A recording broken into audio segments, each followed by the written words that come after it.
Welcome, everybody, to Bible Bites, where we're reading through the Bible one small bite at a time. We find ourselves in our journey of going through the book of Matthew here in chapter 19.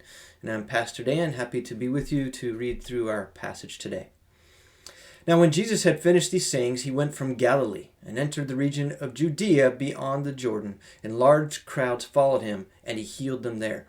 This was probably the last time Jesus was in Galilee. He's traveling from northern Israel to southeastern Israel. He's on the east side then probably of the Jordan River, probably even in an area or a region called Perea. It says, and the Pharisees came up to him and tested him by asking. Now, we have to remember the Pharisees, many of them, did not accept that Jesus was who he was. Despite being amazed at his teaching, despite seeing his miracles, their hearts were hardened. And they were constantly testing him, trying to trip him up with questions about the law, and maybe other questions too, but most often we see them asking questions about the law, which was sacred to them, the law. And so here, they're testing him. And here's their question. Is it lawful to divorce one's wife for any cause? No doubt how they worded that question was meant to make it hard to answer. But Jesus answered, have you not read that he who created them from the beginning made them male and female, and said, therefore a man shall leave his father and his mother and hold fast to his wife, and the two shall become one flesh. So they are no longer two, but one flesh. What therefore God has joined together, let man not separate. Okay. Jesus is taking them back to Genesis, and I think this is Genesis chapter 2. So if you were to read that chapter, I think at the end of the chapter, or toward the end of the chapter, you're going to find some of these exact same words. Jesus is showing them and connecting them to God's own words, to what God had done in Genesis in creating Adam and Eve. God had ordained marriage. There's a sacredness to marriage. And Jesus is showing them that.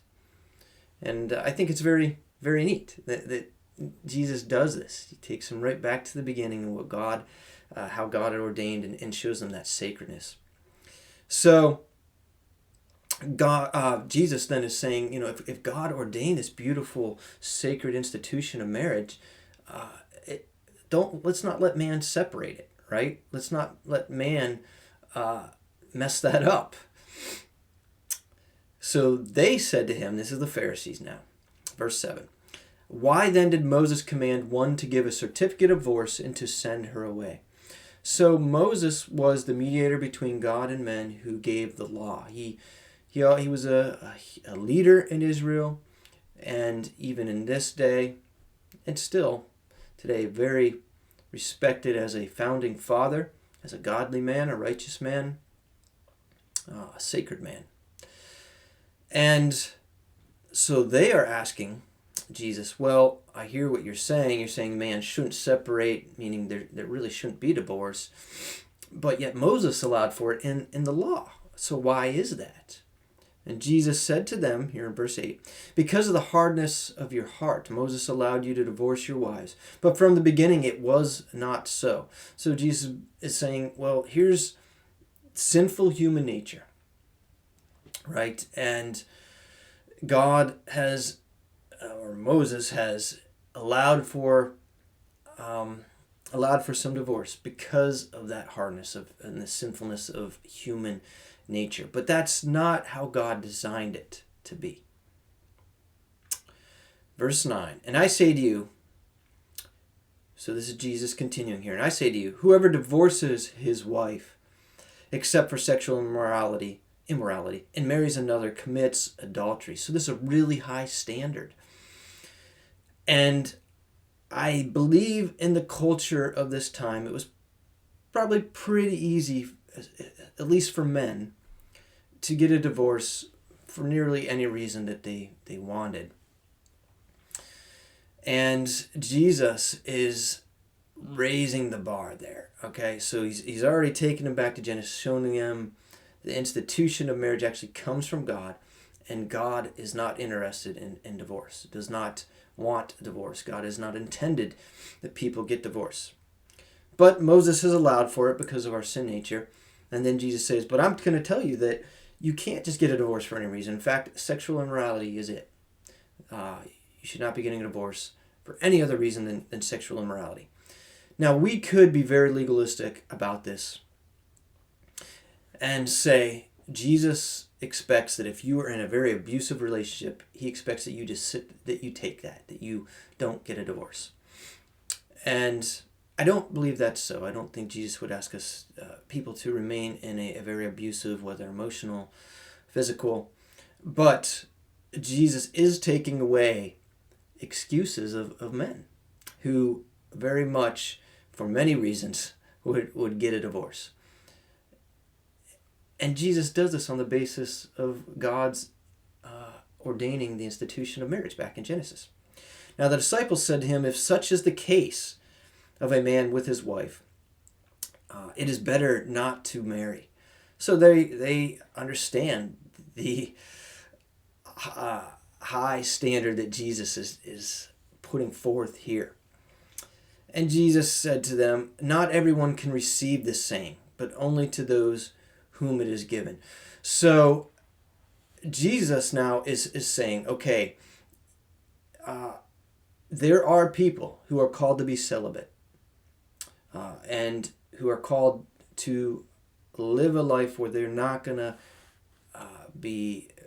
enter into the institution of marriage. And God not only allows for that, but calls some people to that. And so let's continue in verse 12. Well, let me just back up and say in verse 11, Jesus says, but only those to whom it is given. So not everybody is going to be celibate. Not everybody is going to remain single their whole life. And then Jesus goes on, for there are eunuchs. And the word eunuch here, I believe, has a larger connotation of one who remains celibate, one who does not enter into a marriage relationship. For there are eunuchs who have been so from birth. There are eunuchs who have been made eunuchs by men. There are eunuchs who have made themselves eunuchs for the sake of the kingdom of heaven. And then let the one who is able to receive this receive it. Okay, so Jesus isn't saying marriage is bad at all. And he's not saying that we should refrain from getting married. But he is saying there are some that shouldn't get married, that should remain celibate. And he gives a couple of cases. There's some born from birth. There's some who really, they just want to devote themselves to God. They realize marriage relationship is not for them, or they're just making that covenant before God that, hey, I'm going to remain just single focused on you, and you're calling me to a life of celibacy. Okay, so hopefully this really is great teaching that will apply in our culture, in our life. But the cool thing to see here is just how sacred marriage is and was to Jesus, even though Jesus was himself not married. We'll see you in our next video. Until then, be blessed.